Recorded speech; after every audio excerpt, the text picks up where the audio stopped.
छत्रपती शिवाजी महाराज की जय भवानी। मला आयोजकांनी मी म्हणालो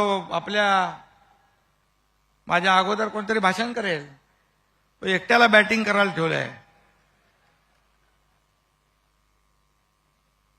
कार्यक्रमाला उशीर झाल्यामुळे आज खरं म्हणजे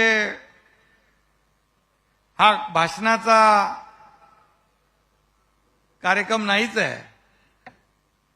खरं म्हणजे आपण हा विजयोत्सव साजरा करतोय आणि त्यासाठी उपस्थित माझे सर्व सहकारी नेते, सर्व मंत्री